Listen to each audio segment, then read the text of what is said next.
Hi everyone, welcome to my channel. आप में से बहुत लोग सोच रहे होंगे कि यार दुबई जाना है, जॉब करना है, बट कैसे करें, कहाँ से शुरू करें। तो मैं आपको सब कुछ बताऊंगी। ये चैनल एक इन्फॉर्मेशन सीरीज के साथ आ रहा है और जिसमें आपको सारी इन्फॉर्मेशन मैं दे सकती हूँ कि दुबई मूव होना है, क्या करना है, क्या प्रोज एंड कॉन्स है, क्या डूज एंड डोंट्स है। So without further ado we'll start.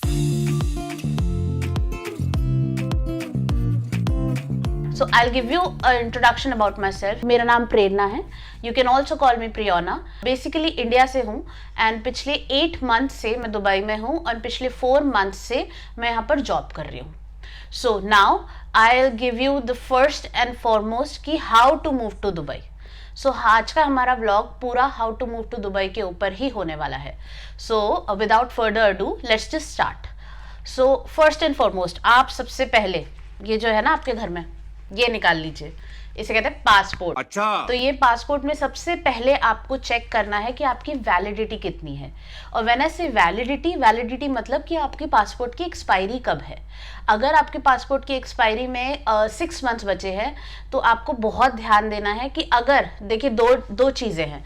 अगर आप टूरिस्ट वीज़ा पे आ रहे हैं, अगर आप एज अ टूरिस्ट आ रहे हैं सिर्फ एक्सप्लोर करने फॉर 10 डेज 15 डेज और फिर आप वापस चले जाएंगे तो कोई इशू नहीं है। कि अगर 6 मंथ्स है 4 मंथ्स है तो भी चलेगा।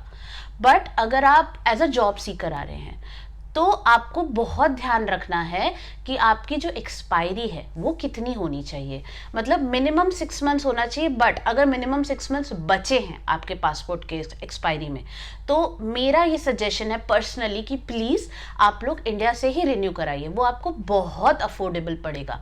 बिकॉज हमारे साथ ऐसा हुआ है, मेरे ब्रदर का सिर्फ 6 मंथ्स बचा था एंड उसका सारा कुछ हो चुका था। The Emirates ID was in process. वो सब क्या होता है वो मैं लेटर स्टेज पे आपको बताऊंगी आने वाले वीडियोस में। But to keep the story short, हम लोग को बहुत महंगा पड़ा। अगर आप यहाँ से ऐसा नहीं कि आप दुबई से रिन्यू नहीं करा सकते पासपोर्ट, आप आ गए हैं आप रिन्यू करवाएंगे, मगर आपको रिन्यूअल के चार्जेस बहुत ज़्यादा लगेंगे। अगर आप तत्काल में कराते हैं, जैसे आपको like within a week चाहिए, तो आपको देने पड़ेंगे 800 to 900 दिरहम। अब जैसा कि आप स्क्रीन पे देख सकते हैं कैटेगरी वाइज रेट्स डिफर करते हैं। जो हमने कराया था वो था तत्काल, दैट वाज अराउंड 855 AED। तो इससे बेटर है ना कि हम इंडिया से ही रिन्यू करा के लाएं। अब हम आ जाते हैं सेकंड पॉइंट पे, जो है हमारा जॉब सीकर वीज़ा और टिकट्स।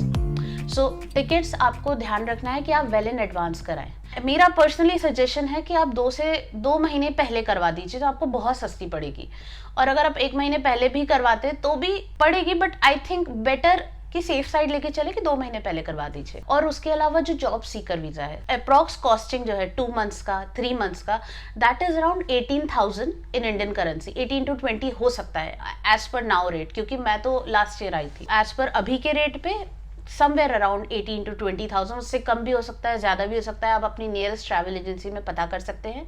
और जो टिकट्स है वो हमेशा टू एंड फ्रो होनी चाहिए। व्हेन आई से टू एंड फ्रो, हमेशा रिटर्न टिकट होनी चाहिए, क्योंकि वो आपसे इमिग्रेशन पे पूछेंगे कि आप जा रहे हैं तो आप कितने टाइम के लिए जा रहे हैं, आपके पास रिटर्न टिकट है या नहीं, आपके पास वैलिड वीज़ा है या नहीं। फॉर एग्जाम्पल आप 1st को आ रहे हैं और आप 30th को जा रहे हैं द लास्ट मंथ, तो उसका मतलब ये नहीं है कि that is counted as 30 days. ना, आपको हमेशा बफर लेके चलना है कि आप 3 से 4 दिन पहले ही कंट्री एग्जिट कर दें। अगर मैं ये आपको सेफ साइड बता रही हूँ कि जस्ट इन केस अगर आप यहाँ आते हैं जॉब सीकर पे, आपकी जॉब नहीं लगती है किसी रीज़न से, आप वापस जाना चाहते हैं, तो आपको वो बफर लेके चलना है कि अगर आपका 1 से 30 तक का है तो इसका मतलब ये नहीं कि वो 30 दिन हो गए।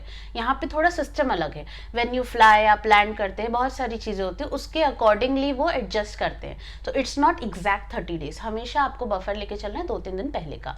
तो आप वापस जाएंगे तो आपको कोई ओवर स्टे चार्ज नहीं लगेगा, क्योंकि यहाँ पर over stay charge approximately per day 50 dirhams होता है, 1000 रुपये पर डे का। तो बेटर है कि आप सेफ साइड लेकर चलें। When it comes to immigration, तो आपको बहुत ध्यान रखना है कि आपको उन्हें एड्रेस देना है, आपको उन्हें बताना है कि आप किसके यहाँ रुकेंगे, क्योंकि वो आपसे पूछेंगे। इट्स लाइक 2 मंथ्स का ना। सो आप आ रहे हैं यहाँ पे 2 मंथ्स के वीज़ा के लिए, तो आपसे ज़रूर पूछेंगे कि आप कहाँ रहेंगे। तो आप जिनके भी यहाँ स्टे करेंगे फॉर लाइक 2 मंथ्स, तो आपको उनका एड्रेस देना होगा, आपको उनका एमिरेट्स आईडी देना होगा। और बी वेरी श्योर कि आप जो भी बोले वो सारी इन्फॉर्मेशन करेक्ट हो। So be very honest with them because they know, और उनको एड्रेस और एमएलएस आईडी आप दे दीजिएगा, दैट्स ऑल। कुछ कोई प्रॉब्लम नहीं है, then you can move forward, that's all. तो गाइस यहाँ हम आ जाते हैं अब अपने वीडियो के एंड पे, एंड सेक्शन पे।